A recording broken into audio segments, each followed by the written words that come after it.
चलिए, आज हम पढ़ने जा रहे हैं एंडो मेम्ब्रेन सिस्टम। अब क्या है एंडो मेम्ब्रेन सिस्टम? हम लोग इसको समझते हैं। क्या हुआ कर्सर का? हाँ, एंडो मेम्ब्रेन सिस्टम क्या है?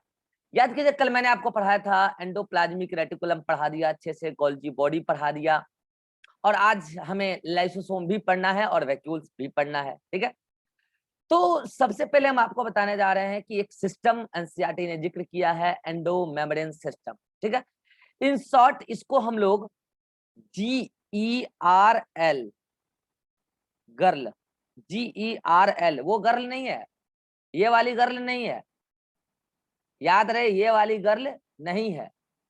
इस वाले गर्ल पे कभी ध्यान नहीं देना, मैंने हमेशा कहा, याद कीजिए, सेल मेम्ब्रेन में भी कहा था, इस वाले गर्ल पे ध्यान दीजिएगा तो बर्बाद हो जाइएगा, इस वाले गर्ल पे ध्यान दीजिएगा तो प्रोटीन और लिपिड पाइएगा। तो ये वाला गर्ल है GERL। अब इसमें जी क्या है, और ये रहा जी, ये रहा ER, और ये रहा L। ये तीनों अलग अलग सेल ऑर्गेनेली हैं। मैं बताऊं बच्चों, एक्चुअल होता है क्या, किसको बोलते हैं एंडो मेम्ब्रेन सिस्टम? क्या है एंडो मेम्ब्रेन सिस्टम? सेल के अंदर, खास करके यूकैरियोटिक सेल के अंदर, सेल के अंदर ये मेम्ब्रेन के बने हुए कुछ स्ट्रक्चर हैं। कहां?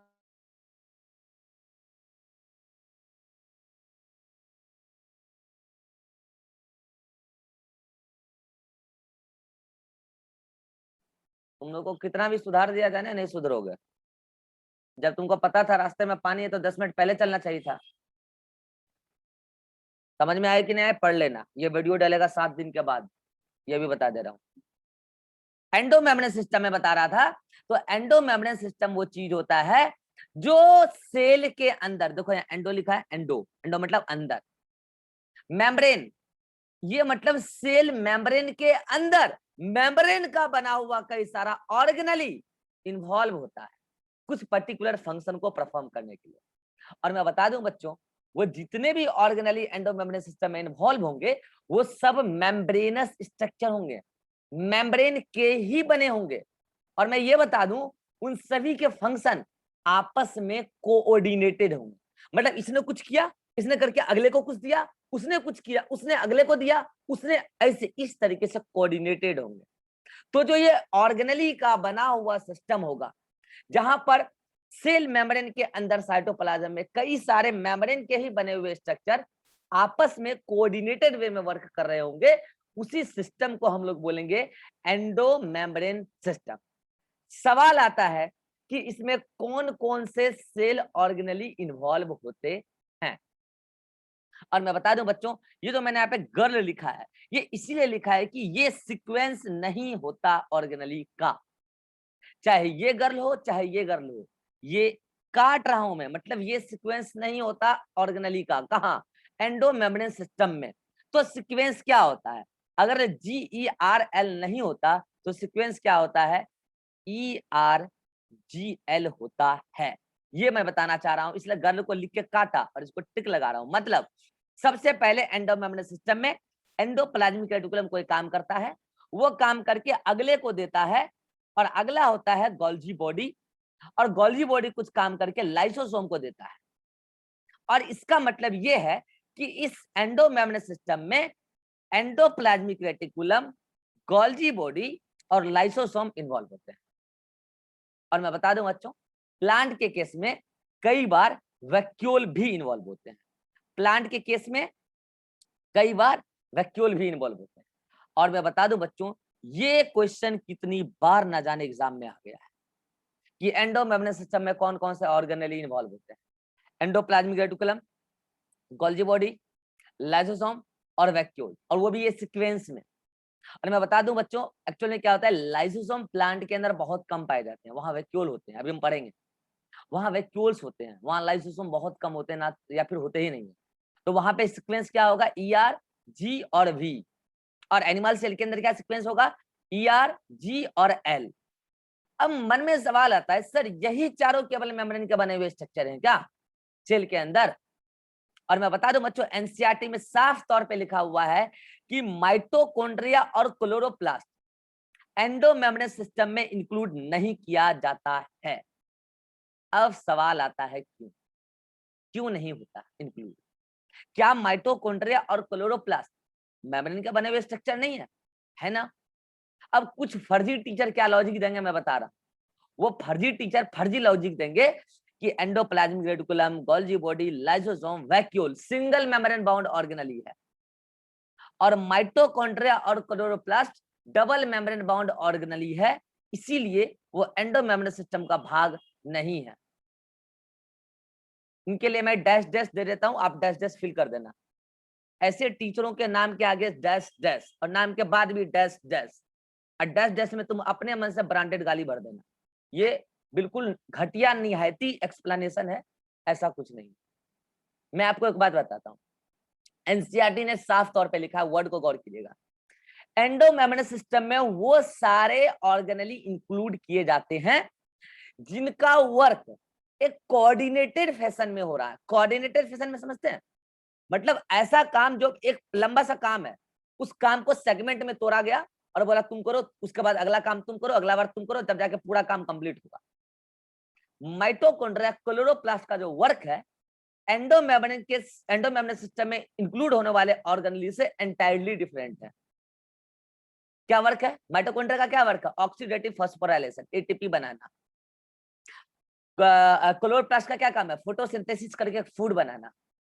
और मैं बता रहा हूं बच्चों, एंडोमेम्ब्रेन सिस्टम में क्या है, आप देख लीजिए। ईआर का क्या काम है? प्रोटीन लिपिड को बनाना। गोल्जी बॉडी उसको मॉडिफाई करेगा। अभी आप लाइसोसोम पढ़ेंगे, लाइसोसोम उसी प्रोटीन से मॉडिफाई होकर एंजाइम बनाएगा और डायरेक्शन कराएगा।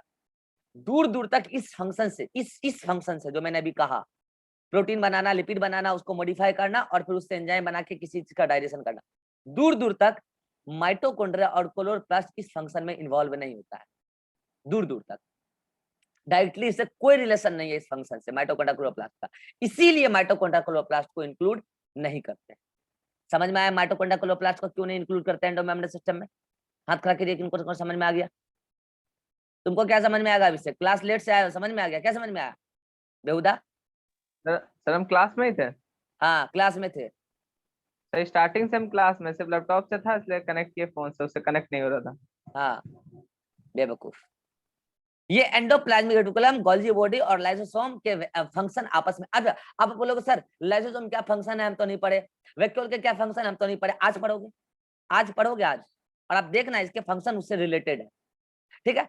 मन में ख्याल आता है सर एक बात बताइए, अगर ऐसा है कि जिनके फंक्शन आपस में कोऑर्डिनेटेड हो वही एंडोमेम्ब्रेन सिस्टम में इंक्लूड होंगे, तो सर एक बात बताइए ना, प्रोटीन सिंथेसिस में एटीपी का जरूरत होता है, लिपिड सिंथेसिस में भी होता है, वो तो माइटोकॉन्ड्रिया ही देता होगा, वो तो माइटोकॉन्ड्रिया ही देता होगा। एटीपी तो सेल में माइटोकॉन्ड्रिया ही देता है, तो कोऑर्डिनेटेड तो दिख रहे हैं ना सर। डाउट है आप? अरे वो तो एटीपी माइटोकॉन्ड्रिया ही देगा, तो कोऑर्डिनेटेड तो दिख रहे हैं ना यार, कि माइटोकॉन्ड्रिया एटीपी देगा ईआर को, तो ईआर बनाएगा प्रोटीन और लिपिड, उसके बाद गोल्जी बॉडी उसको मॉडिफाई करेगा, लाइसोसोम उसका एंजाइम बना के पैक करेगा। सुनो इसका चक्कर क्या है, मैं बता रहा हूं हकीकत क्या है। एंडोमेम्ब्रेन सिस्टम को अगर तुम गौर से डिटेल में स्टडी करो, हाई लेवल पे जब आप जाओगे तो आप देखोगे माइटोकॉन्ड्रिया क्लोरोप्लास्ट को भी इंक्लूड करेंगे, लेकिन आपकी एनसीईआरटी ने नहीं किया, नहीं किया तो हम भी नहीं करेंगे, और आंसर वही जाएगा जो एनसीईआरटी में। आपके लेवल पे बस आप इतना समझो कि प्रोटीन को बनाना, पैक करना और उसको सिक्रीट करना, यही एक बड़ा सा काम था, और इस बड़े से काम में ईआर, गोल्जी बॉडी और लाइसोसोम इन्वॉल्व हुआ, और प्लांट के केस में लाइसोसोम नहीं होता है तो वैक्यूल इन्वॉल्व हुआ, इसीलिए केवल यही चारों ऑर्गेनली इन्वॉल्व होंगे।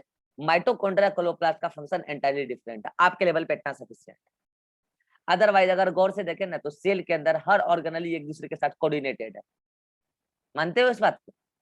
सेल के अंदर हर ऑर्गेनली एक दूसरे के साथ कोऑर्डिनेटेड है, तो इसका मतलब ये थोड़ी है सबको जोड़ लेंगे एंडोमेम्ब्रेन सिस्टम में। एज पर कंडीशन आप हायर स्टडीज में अलग अलग टाइप के एंडोमेम्ब्रेन सिस्टम की बात करोगे, अलग अलग लेवल पे, तब जाके इंक्लूड करोगे। अभी तो आप इतना जान लो कि केवल ये चार चीज, और इस चार का भी सीक्वेंस क्या है कि गर्ल नहीं, गर्ल नहीं तो क्या, गर्ल का जी पीछे करो और ईआर को आगे करो, मतलब एंडो, अरे सीक्वेंस में देखो ना ऑर्गेनल लगा हुआ है। चलो देखो यहाँ पे क्या है, जल्दी बताओ ये क्या है, जल्दी कोई भी देख के बताओ ये क्या है, यहाँ से यहाँ तक ये पूरा पोर्शन कौन सा एंडोप्लाज्मिक रेटिकुलम? इसके ऊपर आप देख पा रहे हो राइबोसोम, रफ एंडोप्लाज्मिक रेटिकुलम, इसके ऊपर राइबोसोम लगा हुआ है। ये राइबोसोम यहाँ पे भी लगा होता है एक्सोन्यूक्लियोटिका पे, इधर भी देखो आपको दिख रहा होगा ऐसा कुछ, दिख रहा है? तो ये क्या है, ये RER है, रफ एंडोप्लाज्मिक रेटिकुलम। यस, अच्छा ये क्या है, ये आपको दिख रहा होगा, ये SER है, स्मूथ एंडोप्लाज्मिक रेटिकुलम, क्योंकि यहाँ टिब्यूल दिख रहा है, यहाँ इसके ऊपर कोई सरफेस रफ नहीं है क्योंकि यहाँ कोई राइबोसोम नहीं है। ये कैसा राइबोसोम है, 80S राइबोसोम है। कैसा है ये, 80S राइबोसोम। अब आपको एग्जाम में कंफ्यूज किया जाता है, लाइन वो लिख देगा, पहला लाइन लिखेगा कि 80S राइबोसोम RER के सरफेस पर होता है, ये लाइन लिखे फुल स्टॉप देके बोलेगा कौन कौन से सेल ऑर्गेनली एंडोमेम्ब्रेन सिस्टम में इन्वॉल्व होते हैं। आपको पहला लाइन दिया ही आपको कंफ्यूज करने के लिए। बताइए राइबोसोम भी एक सेल ऑर्गेनली है कि नहीं है? प्रोटीन सिंथेसिस कर रहे हैं कि नहीं कर रहे हैं, बोलिए? तो दिख तो रहा है यार वो भी इन्वॉल्व होना चाहिए, नहीं होगा, क्यों नहीं होगा, लिख लो, राइबोसोम भी इन्वॉल्व नहीं होगा। अरे होगा तो पूरा एंडोमेम्ब्रेन सिस्टम में पूरा एंडोप्लाज्मिक रेटिकुलम होगा, मतलब RER SER। अलग से केवल राइबोसोम बोलना गलत है, क्योंकि राइबोसोम तो फ्री राइबोसोम भी होते हैं और राइबोसोम तो बाउंड राइबोसोम भी होते हैं, आपको पढ़ाया है। और दूसरा बात, राइबोसोम मेम्ब्रेन बाउंड ऑर्गेनली नहीं है, और हम बात कर रहे हैं कि एंडोमेम्ब्रेन सिस्टम में जो जो मेम्ब्रेन बाउंड ऑर्गेनली हैं वो इन्वॉल्व होते हैं। तो राइबोसोम भी केवल राइबोसोम लिखने क्या वो उसका भाग होगा, नहीं होगा। आप तो बस इतना ठूस लो भेजे में, ER होगा, उसमें दोनों आ गया, SER RER दोनों, गोल्जी बॉडी हो गया और लाइसोसोम हो गया, और प्लांट के केस में वैक्यूल हो गया, ये सारे उसमें इन्वॉल्व होते हैं, खेला खत्म। तो ये RER, ये SER। अच्छा अब बताओ ये RER और SER क्या बना बना के रिलीज करेगा, जल्दी बोलो। ये देखो इसने बैग बना के रिलीज किया, इसने भी बैग बना के रिलीज किया। ये क्या है, RER वेसाइकल है, राइट, RER वेसाइकल। अच्छा बताओ वेसाइकल भी मेम्ब्रेन बाउंड ऑर्गेनली, ऑर्गेनली नहीं, स्ट्रक्चर बोलो, ऑर्गेनली नहीं है वो, मेम्ब्रेन बाउंड स्ट्रक्चर है कि नहीं है? अच्छा ये क्या है भैया, ये क्या है, SER वेसाइकल, SER वेसाइकल, ये भी मेम्ब्रेन बाउंड ऑर्गेनली है, मतलब ये स्ट्रक्चर है कि नहीं है, ऑर्गेनली नहीं स्ट्रक्चर। अब अंतर क्या है इस दोनों के अंदर, इसके अंदर ये क्या है और इसके अंदर ये क्या है, यही अंतर है बस। तो इसके अंदर ये है आपका लिपिड, क्या है ये, लिपिड, और इसके अंदर ये है आपका प्रोटीन, क्या है, प्रोटीन। तो ये जो वेसाइकल्स आपको दिख रहे हैं, RER वेसाइकल और SER वेसाइकल, जिसके अंदर प्रोटीन और लिपिड है, जो RER और SER ने बना के रिलीज किए हैं, अब वो वेसाइकल इस माइक्रोट्यूबुल के हेल्प से, जिसके ऊपर क्या लगा रहता है, याद कीजिए डाइनिन प्रोटीन, इस टाइप से उसको ढोके लेके जाएगा, याद आया कल बताए थे, उसको ढोके लेके जाएगा फाइनली कहाँ, गोल्जी बॉडी के सिस फेस के पास। और यहाँ देखिए ये पूरा का पूरा स्ट्रक्चर क्या है, ये गोल्जी बॉडी है, जिसमें एक एक सिस्टर्नी, दूसरा सिस्टर्नी, तीसरा सिस्टर्नी, जिसको स्टॉक भी कहते हैं, स्टॉक, एक के बाद स्टॉक, और ये सारे सिस्टर्नी आपस में पैरेलली अरेंज हो गए, और उसका सिस फेस ER की तरफ है, और सिस फेस के साथ जाकर ये बैग फ्यूज किया, और ये बैग भी फ्यूज किया, और प्रोटीन आ गया कहाँ, इस गोल्जी बॉडी के अंदर, लिपिड भी कहाँ आ गया, इस गोल्जी बॉडी के अंदर। और अब उसने क्या किया, उसको किया मॉडिफाई, और मॉडिफाई इस कदर किया, ये प्रोटीन अब बन गया, क्या बन गया, ग्लाइकोप्रोटीन, और ये लिपिड अब बन गया ग्लाइकोलिपिड, ग्लाइकोलिपिड और ग्लाइकोप्रोटीन बन गया। ऐसे हर किसी को मिला, ऐसे हर किसी को, इसको भी मिला कहीं ना कहीं से, इसको भी मिला, इसको भी मिला, इसको भी मिला, और सब ने क्या बनाया फाइनली, वही ग्लाइकोप्रोटीन और ग्लाइकोलिपिड। ये काम गोल्जी बॉडी ने किया, पहले केमिकल मॉडिफिकेशन, अब वो कर रही है उसको बैग में पैक, ये लीजिए पैकिंग, और बैग में पैक करने के बाद वो उस बैग में पैक का मतलब क्या, अपना मेम्ब्रेन काट के थोड़ा सा उसको दे देगा, मतलब कि प्रोटीन लिपिड करके उसको बैग में घेर देगा मेम्ब्रेन बना के, और उसको कर देगा बाहर रिलीज, बाहर रिलीज कर दिया। और ये दोनों ही बैग जो आपको दिख रहे हैं, जो एक बैग के अंदर आपको क्या दिख रहा है, ग्लाइकोप्रोटीन, और एक बैग के अंदर आपको क्या दिख रहा है, ग्लाइकोलिपिड। ये दोनों ही बैग क्या है बच्चे, ये है गोल्जी वेसाइकल्स। क्या है ये, गोल्जी वेसाइकल्स। तो कोई पूछ दे कि ईआर वेसाइकल और गोल्जी वेसाइकल में अंतर क्या है, बोला स्ट्रक्चरली तो कोई अंतर नहीं है, दोनों ही ओवल या सेपेरिकल है, लाइक स्ट्रक्चर दिखते हैं। केमिकली अंतर है, ईआर वेसाइकल के अंदर प्रोटीन और लिपिड होता है, क्योंकि वहां पर ईआर के अंदर ग्लाइकोसाइलेशन और ग्लाइकोसिडेशन स्टार्ट तो होता है, लेकिन कंप्लीट कहाँ होता है, नहीं होता है। कंप्लीट होता है आके गोल्जी बॉडी के। तो गोल्जी बॉडी से रिलीज होने वाले जो बैग है उसमें परफेक्टली आपको ग्लाइकोप्रोटीन और ग्लाइकोलिपिड मिलेगा। और अब देखिए इस बैग का फ्यूचर क्या हो सकता है। इस बैग को सेल के अंदर ही, मान लो कहीं पे लिपिड की रिक्वायरमेंट है, होते हैं ना कई जगह नए, मान लो माइटोकॉन्ड्रिया नया बनना है, मान लो उसको लिपिड की रिक्वायरमेंट है, यहां से चला जाएगा। मान लो कहीं पे भी सेल के अंदर लिपिड की रिक्वायरमेंट है, प्रोटीन की रिक्वायरमेंट है, चला जाएगा। न्यूक्लियस के अंदर प्रोटीन की रिक्वायरमेंट है, चला जाएगा बैग के फॉर्म में। कह सकता है एंडो मेम्ब्रेन सिस्टम पूरे सेल के लिए, अंदर के लिए भी प्रोटीन बनाती है, इंट्रासेल्युलर ट्रैफिक, मतलब अंदर भी रिलीज करेगी। तो हो सकता है ये गोल्जी वेसाइकल्स अंदर ही रह जाए, या ये भी हो सकता है कि ये गोल्जी वेसाइकल्स बाहर रिलीज हो जाए। और बाहर अगर रिलीज होगी तो ये एक्सोसाइटोसिस के माध्यम से बाहर रिलीज हो जाएगी गोल्जी वेसाइकल्स, और बाहर फिर सेल के बाहर जहां उसको जरूरत है प्रोटीन और लिपिड की, वहां जा सकती है, जहां जहां जरूरत है जा सकती है। इसका मतलब गोल्जी बॉडी ने डिसाइड किया कि कौन से मैक्रोमोलिक्यूल प्रोटीन लिपिड को कहां जाना है, अंदर रहना है बाहर जाना है। इसीलिए इसको बोला था हमने कल, क्या, मैक्रोमोलिक्यूल का ट्रैफिक पुलिस। दूसरा बात, जो गोल्जी वेसाइकल सेल के अंदर रह गई, तो एनिमल के केस में वही गोल्जी वेसाइकल मॉडिफाई होके जो अंदर रह गई, मैंने कहा ना कुछ अंदर रह जाएंगे, कहीं यूटिलाइज हो जाएंगे, कुछ अंदर रह के क्या करेंगे, अपने साइज को धीरे धीरे धीरे धीरे इंक्रीमेंट करेंगे। और वो स्पेसिफिकली मतलब कि ग्लाइकोप्रोटीन वाले बैग होंगे गोल्जी वेसाइकल्स, और धीरे धीरे इंक्रीमेंट कर करके साइज में बड़े हो जाएंगे, और उसी को हम बोलेंगे लाइजोसोम। उसी को क्या बोलेंगे, लाइजोसोम, एनिमल के केस। और प्लांट के केस में वही वैक्यूल कहलाएगा, प्लांट के केस में वही वैक्यूल कहलाएगा। तो लाइजोसोम ये भी गोल्जी बॉडी से ही बनता, वैक्यूल्स वो भी गोल्जी बॉडी से ही बनता। तो इसका मतलब ये जो वेसाइकल वर्ड है ये बहुत कॉमन वर्ड है। केवल वेसाइकल बोले तो मतलब मेम्ब्रेन का बना हुआ ओवल या स्फेरिकल स्ट्रक्चर, वो ईआर भी रिलीज कर सकती है, गोल्जी बॉडी भी रिलीज करती है। लेकिन अगर हम वर्ड यूज कर रहे हैं लाइजोसोम, मतलब लार्ज वेसाइकल, साइज में बड़े हो गए। वैक्यूल तो वो भी लार्ज वेसाइकल है, लेकिन वो प्लांट के हैं। लाइसोसोम एनिमल के हैं, एनिमल के होते हैं, फंजाई के भी होते हैं, लेकिन प्लांट में नहीं होता है। प्लांट में बहुत कम नंबर होता है लाइसोसोम, अभी पढ़ेंगे हम लोग लाइसोसोम। तो बात है कि सर ये जो लाइसोसोम गोल्जी वेसाइकल से ही बना, साइज में बड़ा हो गया, क्यों हो गया? एक्चुअल में वो अपने अंदर स्पेसिफिक खास खास प्रकार का एंजाइम स्टोर कर लिया, और वही कहला रहा है लाइसोसोम। क्या काम है वो भी हम देखेंगे, लेकिन जो भी काम है इसी से मिलता जुलता होगा। इसीलिए बता रहा हूं बच्चों, ये जो आप पूरा सिस्टम देख रहे हो, ये आर यहीं पे एसईआर भी नीचे में है, मतलब endoplasmic reticulum, Golgi body and then lysosome, ये पूरा सिस्टम ही क्या कहलाता है? यही पूरा सिस्टम आपका एंडो मेम्ब्रेन सिस्टम कहलाता है। यही पूरा क्या है? Endo membrane, endo membrane system कहलाता है। बोले समझ में आ गया? एंडो मेम्ब्रेन सिस्टम क्या, जो कल पढ़ाया है उसी को रिकैप कराया है, और वही एंडो मेम्ब्रेन सिस्टम है।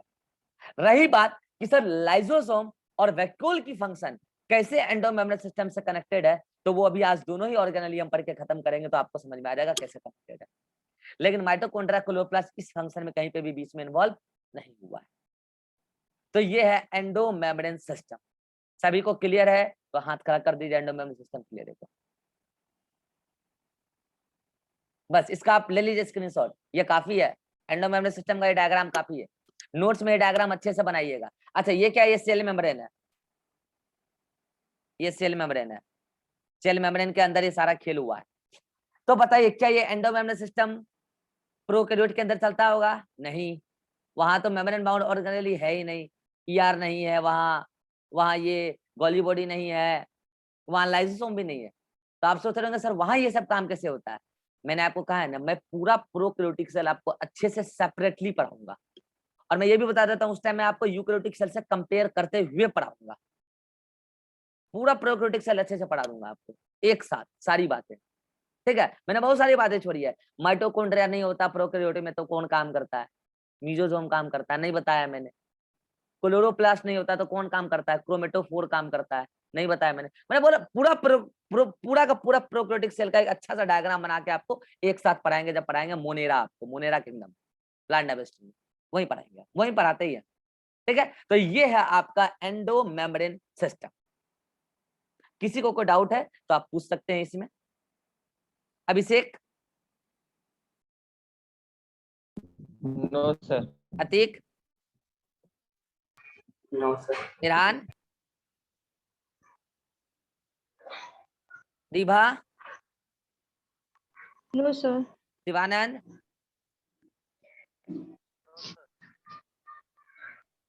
शिवानंद, तुम्हारा आवाज बहुत धीरे आ रहा है।